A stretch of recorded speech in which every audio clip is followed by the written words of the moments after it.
قادیانی بڑا مسئلہ اٹھا ہوا ہے. قادیانی مرتد ہیں، یہ ذہن میں رکھیں. صرف قادیانی مرتد نہیں ہیں، جو بھی نبی علیہ الصلاۃ والسلام کی ختم نبوت کا منکر ہوگا یا ان کی نبوت کے بعد نئی نبوت کا اعلان کرے گا وہ مرتد ہوگا.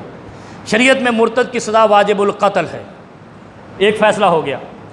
دوسرا، امام ابن تیمیہ اور دیگر ائمہ کے نزدیک مرتد وہ ہوتا ہے جس نے نبی آخر الزمان صلی اللہ علیہ وسلم کی ختم نبوت کا انکار کر کے اپنی نبوت کا اعلان کیا.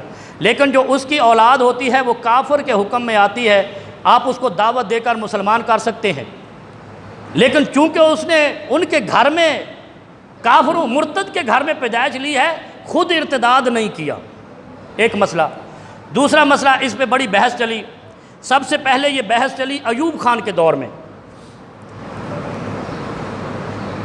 جس وقت سید ابو الاعلیٰ مودودی تھے، مولانا خیر محمد جلندری تھے، مولانا حنیف جلندری کے باپ. میں اس لیے نام لے رہا ہوں کہ یہ مسئلہ بڑا تھوڑی سی بات پہ گلے میں آ جاتا ہے، اس کو کہتے ہیں حساس مسئلہ. پھر مفتی شفیع صاحب، مفتی تقی عثمانی کے والد. پھر آپ کے مولانا داؤد غزنوی جو مرکزی جمعیت اہل حدیث کے پہلے امیر تھے پاکستان کے. پھر مولانا اسماعیل سلفی. پھر مولانا ابو الحسن سید ابو الحسنات پاکستان کے مفتی اعظم رہے.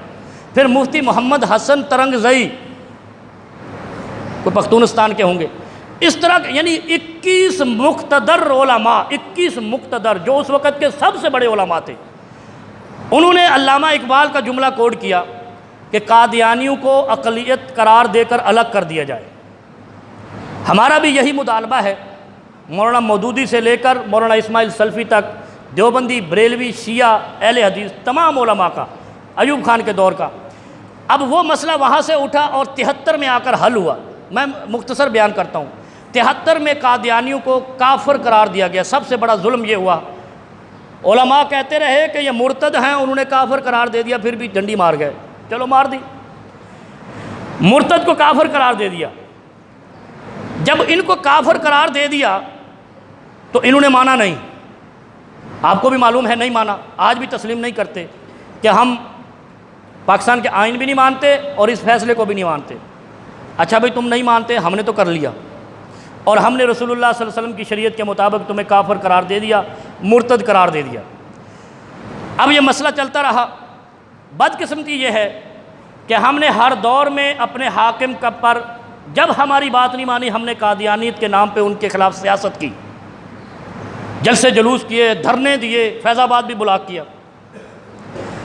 مشرف کو ہم نے قادیانی آج تک کہتے ہیں ہمارا ایک طبقہ. زرداری پر بھی الزام لگا. ماشاءاللہ نواز شریف کے بارے میں تو آپ کو علم ہے کہ اس بیچارے کو جوتے بھی مارے گئے. اس نے کہا تھا قادیانی ہمارے بھائی ہیں.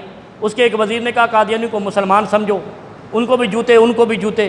یعنی ہر حاکم کے خلاف ہماری سیاست قادیانیت کے نام سے ہوئی. کیوں ہوئی؟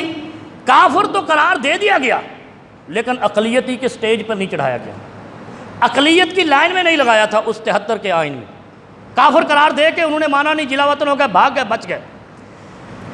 پھر نواز شریف کے بعد آپ کے عمران خان صاحب آئے، ان کے خلاف بھی یہی پہلے دن سے پروپیگنڈا قادیانی ایجنٹ ہے. پھر جنرل باجوہ پر بھی الزام لگا دیا یہ قادیانی ایجنٹ ہے.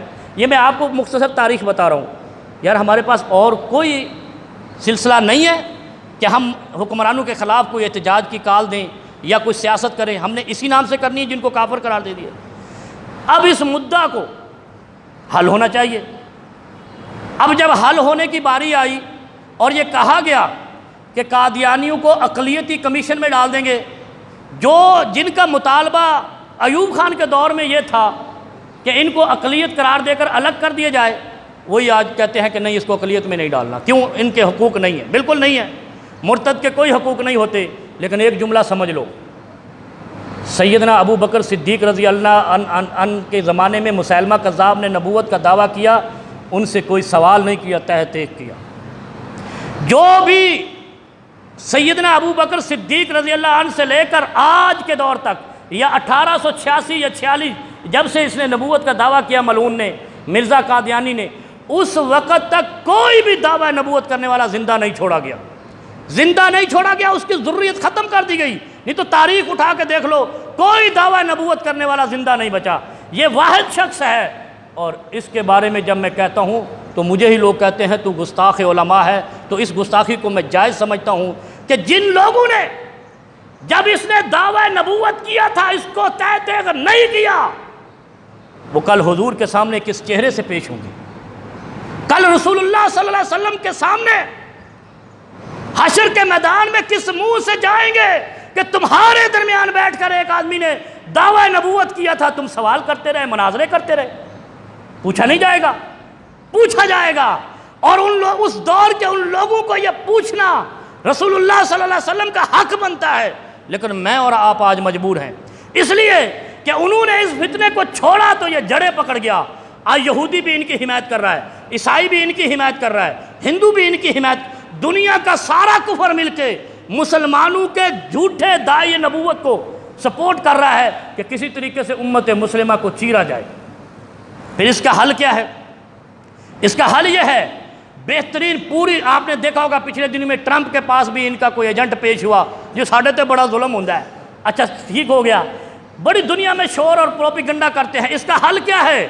کہ ان کے پروپیگنڈے کو بند کرنا ہے، ان کو آپ نے ہندوؤں کی لائن میں کھڑا کرنا ہے، یہودیوں اور عیسائیوں کی لائن میں کھڑا کرنا ہے، جو 73 کے بعد سے وہ کھڑے ہونے سے انکار کر رہے ہیں، 73 کے بعد سے کھڑا نہیں ہو رہا ہے، ان کو کھڑا کرنے کا حل بھی بتاؤ۔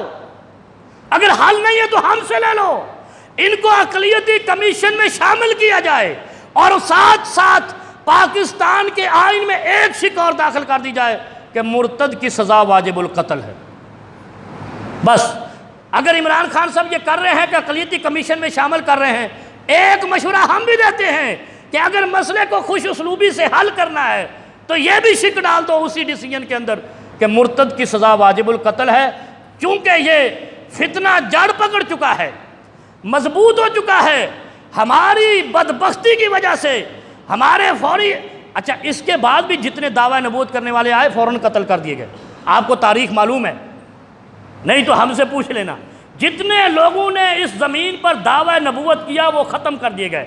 یہ ایک فتنہ بچا ہے، جب اس کو دشمنان اسلام نے اپنے ہاتھ میں لے لیا ہے تو اس کا حل یہی ہے کہ اس کو ہندو، سکھ، یہودی، عیسائی اور ہر غیر مسلم دہریہ کی لائن میں کھڑا کر کے پوری قوم کو شناخت کرا دی جائے کہ یہ کافر لوگ ہیں، ان سے میل جول نہیں رکھنا۔ پھر کہتے ہیں جب ان کو اقلیتی کمیشن میں ڈالو گے ان کو نمازوں کی آزادی ہو جائے گی، ان کو اذان اسلامی شاعر کو اپنائیں گے۔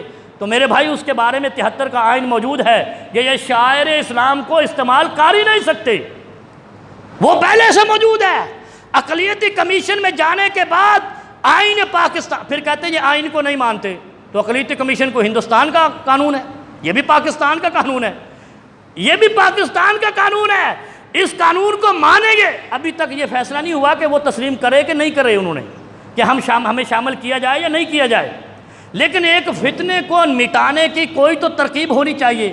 یا آپ نے یہ سوچ رکھا ہے کہ ہر سال 2 سال کے بعد آپ کا سیاسی قد کاٹھ بڑا اس لیے ہوگا کہ آپ قادیانیوں کا ایشو لے کر کھڑے ہو جائیں؟